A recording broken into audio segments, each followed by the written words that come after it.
ها يا جماعة، بيبتدي ملخصنا بيون اللي بتكون نازلة من عربيتها وبيعرفها مدير أعمالها إن كانج اللي سرب معلومات شركتها وإنهم مسكوه جوه، فبتنزل عشان تعرف سربها لحساب مين. فبيقول لها إنه سربها لحساب شركة عدوة ليها، بس مش مهم تعرفوا هي مين. المهم إن يون قررت تعاقبه وهو بيترجاها تسيبه يمشي لأنه عنده طفلة محتاجاه وهو هيعمل أي حاجة تطلبها منه. ويون بتعرفه إن تمن خيانة شركتها هو الموت، بس عشان خاطر عيلته هتسيبه مقابل إنه يسيب البلد كلها وياخد عيلته ويرحل من هنا. هو بيوافق كانج. هو مش بس كده، وبيشكرها كمان. هو بيطلع يجري بعدها من المكان. هو بنعرف إنه كان شغال في قسم الحسابات في شركتها، شركة تشو، هي اللي بتكون مديرتها وصاحبتها يون. هو بنعرف إنها مخبية على أي حد إنها بنت غنية لأنها كونت نفسها بنفسها. هو بترجع لعربيتها مرة تانية. هو بتغير هدومها عشان تروح تقابل شوان جوزها اللي هتطلب منه الطلاق. هو بتغير لبسها وبيعرفها إنه حاليا في واحد من البارات، فبتلبس يون لبس بنت في المدرسة. هو بتروح للبار. هو أول ما بتوصل بتتضرب وهتقول إيه لشوان، لكن هو مش بيديها فرصة. هو بيهجم عليها وبيقرب منها وهي بتضربه وبتقوله يلم نفسه، بس بيترجاها تساعده وهيبقى مسؤول عنها بعد كده. هو بتعرف يون إن شوان شم بخور من اللي بيهيج المشاعر. هو بتقرر تساعده، أصل قلبها طيب والراجل مهنش عليها، وهو في الآخر برضو يبقى جوزها مش غريب يعني. هي المهم إنها بتقضي معاه الليل. هو بنعرف هنا إنها متجوزة منه جواز سوري من 3 سنين من غير ما يشوفها ولا تشوفه. هو ده بسبب وصية جد. لكنها بتكون زهقت من الوضع ده. قررت تطلب الطلاق، وعشان كده راحت عشان تقابله. لكن ما كانش في بالها إنه هيحصل كده. لما بتصحى تاني يوم بتلاقيه جنبها. بتقول في نفسها 3 سنين جواز، أول مقابلة لينا تبقى كارثة بالطريقة دي. بيصحى شوان على صوتها وبيقول لها إنه هيكون مسؤول عنها، بس هي بتقوله لا، وإنها ما حبتش الليلة اللي قضيتها معاه. فبيسألها هنا لو عايزة فلوس أكتر ولا بتتقل عشان يتجوزها. قبل ما ترد بيقوم يرد على تليفون جده، وهي بتقول لنفسها ده طلع مغرور كمان وشايف نفسه. بتقوم تشوف هيقول ايه لجده. بيطلع انه ناوي يكمل جوازه منها. فبتعرف هنا انها لو عرفته ان هي مراته اكيد مش هيرضى يطلقها، خصوصا بعد اللي حصل بينهم امبارح. بعد ما بيخلص شوان مع جده بيقرر يروح يزور بتيون عشان يتفقوا على التعويض المناسب ويطلقها. بيطلع يديلها الفيزا اللي بيكون فيها فلوس كتير كتعويض عن ليلة امبارح، بس هي بترفضها وبتديله 250 دولار وبتقوله أدائك ما كانش كويس.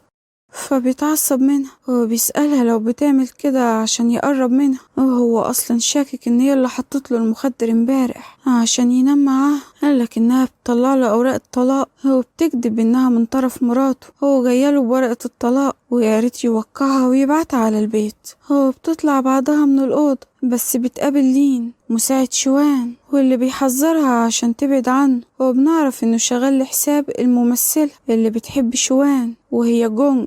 ناوي يبعد أي حد عن شوان مهما كان التمن. عشان كده بيروح لشوان وبيعرفه إن أهل مراته عايزين يبدلوا عروسته الحالية بأختها من الأب اللي هي اسمها شيشي. بيتعصب شوان وبيقول له هما فاكرين ايه بنك عشان كل شوية يجيبولي عروسة جديدة وياخدوا مهر جديد؟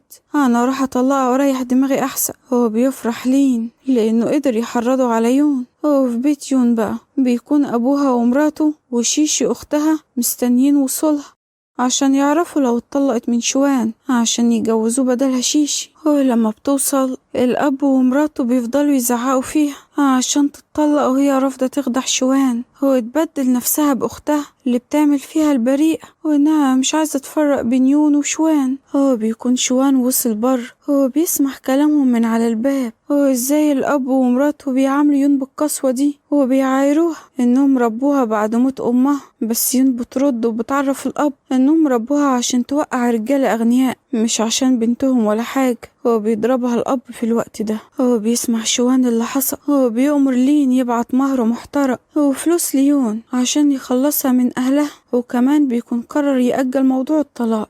ولكن لين بيقوله المفروض يطلقها، وشوان بيرد عليه وبيقوله بلاش يتعدى حدوده. اما يون بيكون ابوها لسه بيزعق له، هو بيروح يجيب الكرباج عشان يضربها بيه، وهي بتقوله اضرب عادي، انا خلاص بقيت متعودة. هو بتعرفهم انها تسيب العيلة دي، هو مش عايزة تعرفهم تاني. هو بيوصل في الوقت ده الحراس بتوع شوان وبيكون معاهم مجوهرات وفيزا مليانة فلوس. هو طبعا الأب الطماع ومراته بيكونوا طايرين من الفرحة، هو بيكونوا عايزين ياخدوا كل حاجة، ولكن يون بتخطفهم منهم. هو بترميلهم العقد الألماس، هو بتقول لهم ان ده مقابل تربيتهم ليها. هو لو عايزين الحق المفروض هي اللي تاخد منهم لانها خدمتهم كتير. هو بتقطع علاقتها بيهم، هو بتمشي بعدها. هو بتكون يون ماشية في الشارع بشنطتها، هو بتطلب مديرها، هو بتسأله لو شوان عرف انها صاحبة شركة تشو، بس مش بتاخد بالها من لين اللي سمع وبيسألها علاقتها بالشركة دي، لان واحدة زيها صعب تتوظف هناك.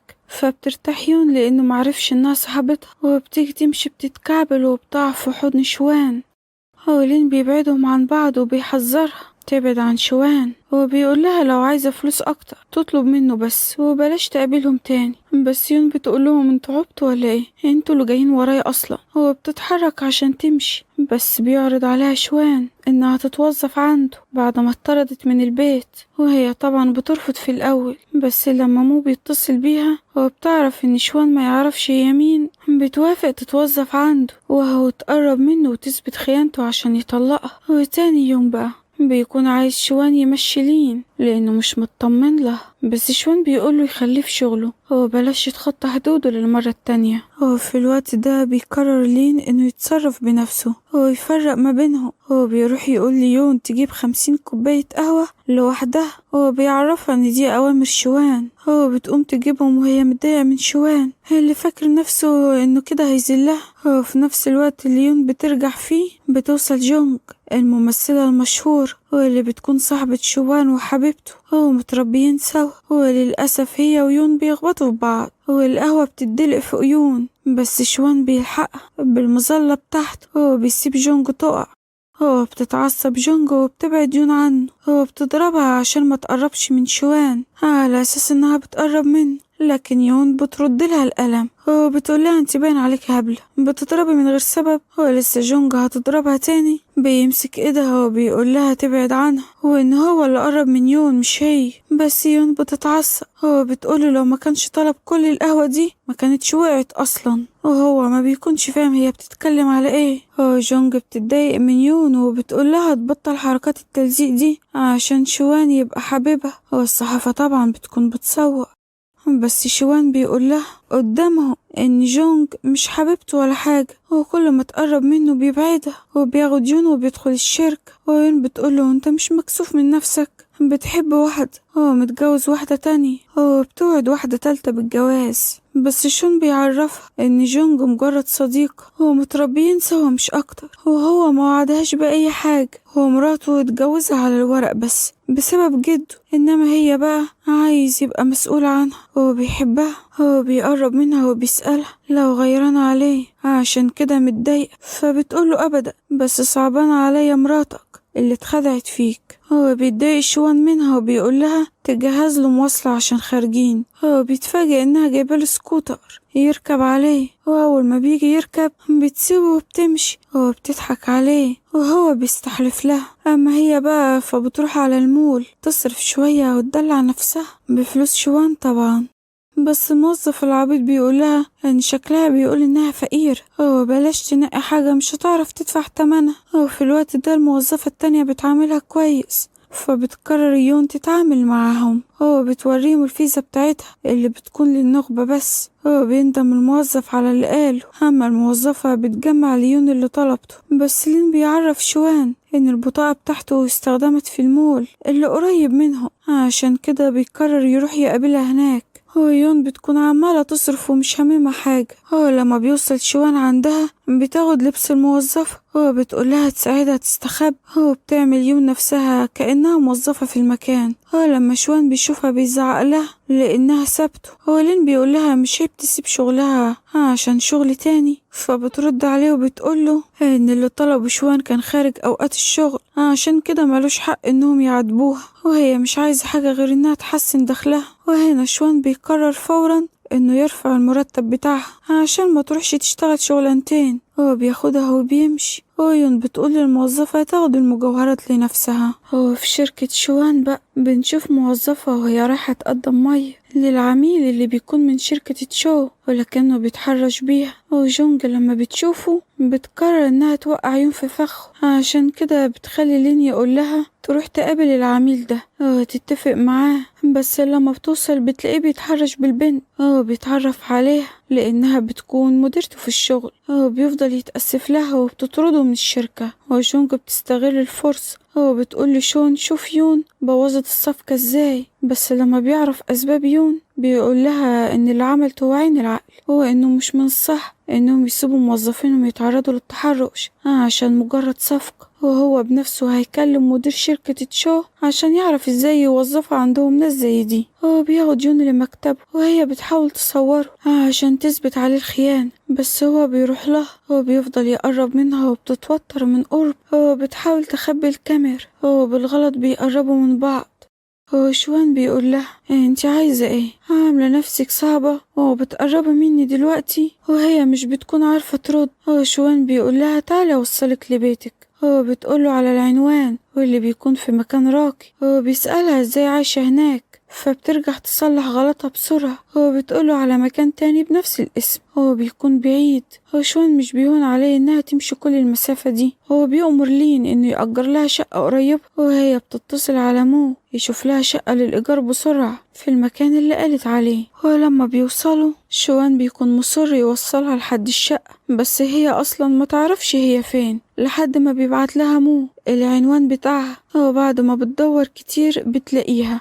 شوان بيكون بدأ يشك فيها أصلا وقرر يطلع معاها للبيت بنفسه. بيلاقيه متبهدل جدا ومعفن. بيسألها عايشة كده ازاي، وكمان الحنفية بتكون بتنقط مية. بيطلب منها تجيب المفتاح عشان يصلحها، وعلى ما بتروح تجيبه بتلاقيه قلع القميص بتتحرج منه. بس بيقول لها انت لسه بتتكسفي على اساس دي اول مرة تشوفيني كده. فبتطلب منه يتلم ويلبس هدومه. لكن بالغلط بتقع في حضن. الراجل بيشيلها وبيحطها على الكنب عشان ما تتزحلقش تاني. بيقول لها ان الحنفية دي محتاجة سباك ضروري وبيلبس عشان يمشي. وبيعرفها انه هيزود مرتبها تاني عشان تأجر شقة في مكان احسن من كده. وهي بتتضايق منه لانه متجوز وبيحبها، والظاهر كده انها مجنونة لانها بدأت تحس بالغير من حبه ليها بس على اسم مراته. اما شوان فبيفضل يفكر في اللي حصل بينهم، والظاهر كده انه بدأ يحبها. وتاني يوم بقى في الشركة يون بتحضر لشوان مشروب بيكون للبرد، بس جونج بتاخده منها. بتقولها ان شوان مش عايز يشوفها. طبعا بتتضايق وبتديهولها. لما شوان بيلاقي جونج في مكتبه بيقولها انت هنا بتعملي ايه؟ فبتديله المشروب وبتقوله عشان البرد. بعدها بينام فورا وهي بتقعد على رجله. بتتعمد ان يون تشوفهم عشان تفكر ان في بينهم حاجة. فعلا خطتها بتنجح، بس لما شوان بيفوق بيحس ان حصل حاجة. بيحذر جونج انها تلعب معاه. برا الشركة بقى بيكونوا في اتنين بيضربوا يون وبيخطفوها. جونج بتقول لشوان ان يون بتخونه مع ناس تانية عشان الفلوس. بتوريه الفيديو اللي صورهولها، بس شوان بيحس ان في حاجة غلط وانها في خطأ. بيجري عشان ينقذها. اللي بتفوق وبتحاول تهرب. بتقول لهم انها تديهم فلوس كتيرة، لكن بيوصل مو اللي بينقذها منهم. يون بتمسك الحزام وبتضربها عشان تعرف مين اللي وراهم. ولكن قبل ما ينطوا بيوصل شوان اللي بيسألها بتعمل ايه هنا. جونج هنا بتستغل الفرصة. بتقول الظاهر انه واضح من شكل الأوضة ايه اللي كان بيحصل هنا، بس يون بتعرفه انها اتخطفت. لولا وصول مو صاحب شركة تشو كانوا اعتدوا عليها. وبتكذب انه مو صاحب الشركة، وشون كان هيضربهم بس يون بتقرب منه. بتعرفه انها مش كويسة وبيمشي الكل وهو بياخدها على الحمام. بيفوقها بس بتقرب منه لانها بتكون اتحقنت بمادة مخدرة. بيقربوا من بعض للمرة التانية. بيقضوا الليلة سوا. ولما يون بتصحى بتشتم هو بتقوله انت حقير، فبيسمعها وبيقوم يسألها تقصد ايه بالكلام ده، لانها هي اللي اجبرته امبارح ينام معاها، فبتعرفه انه خاين. هو بينام مع واحدة تانية، هو بيحب بنت تالتة ومتجوز وسايب مراته، وهو مش بيكون عارف انها تقصد علاقته بجون. ويون خارجة من الأوضة بتتفاجئ ان شيشي جايبة الصحافة عشان تصور فضيحتها مع شوان على اساس ان هي اللي مراته، وبتتهم يون بالخيانة قدام الكل وبتضربها. وهنا يون بتقول لها مش خايفة افضحك، بس شيشي بترد انها لو عايزة تقول انها مرات شوان كانت عرفته من بدري، عشان كده هتستغل نكرانها لجوازهم وتقول انها مراته وتنتقم منها. وشيشي بتوري العقد لشوان اللي بيثبت انها مراته واللي يون كانت رميته اصلا. ولما شيشي بتلاقي يون مش مهتمة بتحاول تصنع مشهد محصلش وانها مظلومة وشوان بيتهرب منها. وهنا شوان بيعرفها انه هيطلقها، ويون بتزعل لانه هيطلقها هي مش شيشي. ولما بترجع الشركة شوان بيحترف لها بحب، هو بيقول لها انه هيطلق مراته، هو بتزعل وبتقوله انه بيلعب بيها. هو بيقول كده لكل بنت بيقابلها وانها مش هتصدقه. هو بنرجع تاني لشيشي اللي بتقابل جونج، والاتنين بيتفقوا يوقعوا عيون في شوان لانه مش بيحب الكذب. هو مقابل ده هيطلقها شوان ويكون لجونج. هو شيشي تاخد لها مبلغ كويس تعيش بيه مع اهلها، وهو ده اللي هي عايزاه من الاول. عشان كده شيشي بتروح الشركة ليون، هو بتتهمها انها سرقت العقد بتاعها. هو بتخلي الموظف يفتش شنطتها ولكنه بيحط العقد فيها عشان يثبت عليها الجريمة، وزمايلها بيصدقوا وبيمسكوها عشان يسلموها للشرطة. بس يون بتعرفها ان العقد ده رخيص وما ترضاش تاخده اصلا مش تسرقه. هو شوان بيسمع باللي حصل، هو بيسأل يون لو سرقته، فبتقوله لا طبعا. هو بيقول لها مصدقك، وهي بتستغرب انه صدقها بالسرعة دي. اما شيشي بتتضايق لانه مش معبرها حتى لما عرفته انها تعبان، وحذر الموظفين ان اي حد هيعمل مشاكل هيطرد. هو بياخد يون وبيروح بيها المكتب، هو بتطلع لسانها لشيشي اللي بتكون هتموت من غيظها. هو في المكتب بقى شوان بيسألها لو حد من اللي بره ضايقوها، وهي كانت فاكراها يزعق لها، ولكنه بيقرب منها وبيطمن عليها، فبترجع تتهمه بالخيانة مرة تانية وحب الجونج. وهنا شوان بيرد عليها وبيعرفها ان جونج متربية معاه، هو مش بيحبها وهي بس اللي في قلبه، وهيطلق مراته ويتجوزها. هو يون بتتكسف من كلام، هو بتحس فعلا انه صادق. وقبل ما تمشي بيديها المشروع اللي هيقدموه للشركة بكرة، ولكن في حد بيدخل المكتب بالليل وبيسرقه. هو تاني يوم بقى بيتفاجئ شوان ان المنافسين ليه هم اللي كسبوا. هو بيعترض على الحكم وبيقول انه قدم مشروع افضل منهم، بس جونج بتعرفه انه في حد سرب معلومات المشروع بتاعه. هو بتتهم يون طبعا. هو بيسألها شوان اللي بدل الملفات دي، هو بيكونوا متهمين شركتهم انها قدمت رشاوي عشان تفوز بالمشروع، وهي طبعا بتنكر كل اللي قالوه. هو شوان بيصدقها، هو بيقولوا انه هيعرف مين اللي عمل كده. بس يون بتقدر توصل للفيديو اللي في الشركة وبتصور السارق الحقيقي واللي هي بتكون شيشي. هو بتعرفها يون من الخاتم بتاعها، بس شيشي طبعا بتنكر. هو بتقول انها مستحيل تسرق جوزها وتدمر سمعته. وهنا يون بتقول لها لا دي انت باين عليك اتجننتي، انت هتكدبي الكدبة وتصدقيها ولا ايه؟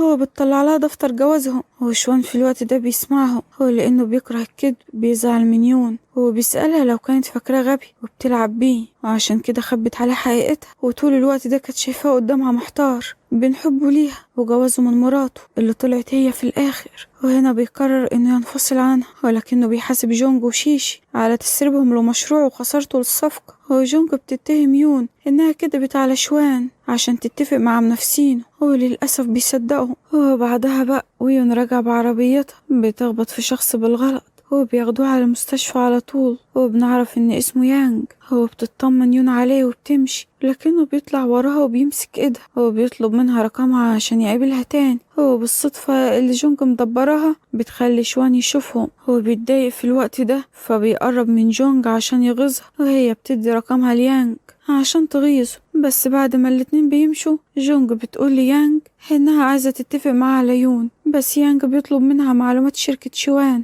هو بترفض، بس لما بتفتكر معاملة شوان ليها بترجع وبتوافق. هو في بيت شوان بقى مرات أبوه بتطلب من جوزها يخلي ابنها يشتغل معاه في الشركة، بس بيرفض لأنه ابن غير شرعي. وبنعرف إن الابن ده بيكون يانج. هو اللي بيرجع البيت لأمه وبيطمنها إنه هياخد كل حاجة من شوان قريب قوي. هو بيعرفها إنه اتعرف على صاحبة شركة تشو واللي هتنقله لمكان تاني لو اتجوزها. هو بنشوف بعدها شوان ويون في حفل افتتاح لشركة تشو، ويون بتكون لسه مقالتش إنها صاحبة الشركة، عشان كده بتقوله إنها جاية مع مو. هو بيكون يانج موجود، هو بيتعمد يظهر بمنظر الضعيف المكسور، هو بيوقع العصير على لبسه، هو بيصعب على يون اللي بتجيبله لبس، بس شوان بيكون فاهم الألاعيب دي، هو فاهم أخوه كويس، هو بيحذره إنه يبعد عن يون لأنها حرباي. هو بتسمعه في الوقت ده وبتزعل منه، هو بتقول إنها كانت فاكراه مختلف وبيحبها، بس خلاص هي كده عرفت حقيقته. أما شيشي بقى بتروح تهدد جونج إنها لو ما دخلتاش اللعبة مرة تانية وزودت المبلغ هتعرف شوان باللي عملته، فبتقرر جونج إنها تخلص منها. هو بتتفق مع يانج عليها وعلى يون كمان. هو فعلا شيشي بتاخد عربيتها عشان تخبط يون بيها.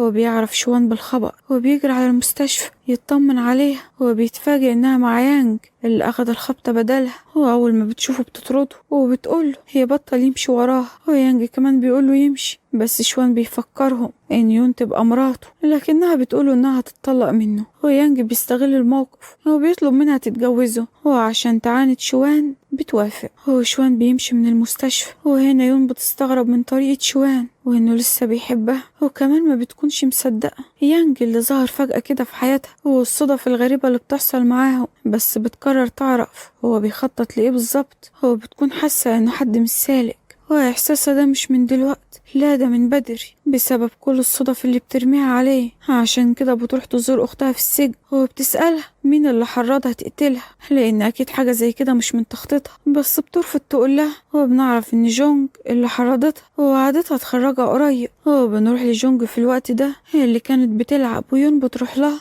هو بتعرفها إنها فاهمة خطتها كويس، هو إن هي اللي ورا موضوع قتلها، هو قريب قوي هتثبت التهمة عليها. هو لما بتخرج بيتصل بيها ناس خطفوا يانج، هو بيكونوا عايزين فدية، بس هي بتقول لهم ما تروحوا الأهل وتطلبوا منهم. هو بتقرر هنا تروح عشان تعرف يانج بيخطط لإيه بالظبط. هو في شركة شوان بقى بيكتشف غياب لين، هو بيعرف هو فين وبيروح وراه لأنه بيكون شاكك فيه. هو بيطلع إنه هو اللي ورا خطف يانج وعايز يون تيجي عشان يخلص عليها هي ويانج مرة واحدة، وده طبعا وفقا لتعليم جونج، بس استخبى من الصورة. ولما يون وصلت العصابة بتفهمها ان شوان هو اللي حرضهم على خطفها. هو بيوصل شوان في الوقت ده عشان ينقذها، بس هي بتكون خلاص صدقت الكذب، وبتضربه وبتقوله انه مريض عشان يخلي حد يخطفها وينتقم منها بالشكل ده. هو بتجبره يمضي على اوراق الطلاق، هو بيمضي فعلا. هو في الوقت ده يانج بيستغل الظروف وبيتقدم لها فورا، وهي على طول بتوافق. اما شوان فبيفضل يشرب من الزعل، وجونج بتعرف انه مش هينساها إلا لما تموت.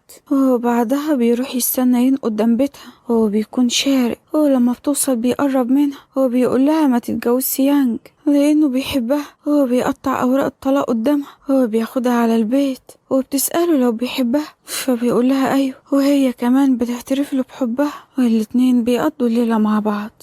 وتاني يوم بيصحى بس مش بيلاقيها جنبه. هو مرات أبوه بتروح للشركة وبتعرفه إن الشركة بتخسر بسببه. هو بيقول لمرات أبوه إن لين له يد في الموضوع. هو بيقول لها ترجع البيت وهو هيشوف الخسائر دي سببها. هو بنروح بقى لجونج اللي بتهاجم يون من غزها ويون بتضربها. هو بنعرف إن أبو شوان اتوفى في المستشفى، هو بيدفنوه بعدها ب3 أيام، بس شوان بيتهم مرات أبوه بقتله لأن أبوه كان سليم ومفوش حاجة. هو بتروح ليون بعدها عند قبر أبوه وبتعزيه، وهو بيسألها لو لسه هتتجوز يانج، فبتقوله أيوه، بس هي بيكون عندها خطة عشان تكشف يانج. وجونج من غير ما شوان يتأذى، هو الجد بيقابل يون اللي بتعرفه إنها هتتجوز يانج. هو بنشوفهم بعضها في فترة في فرح يانج ويون، هو على آخر لحظة يون بترفض.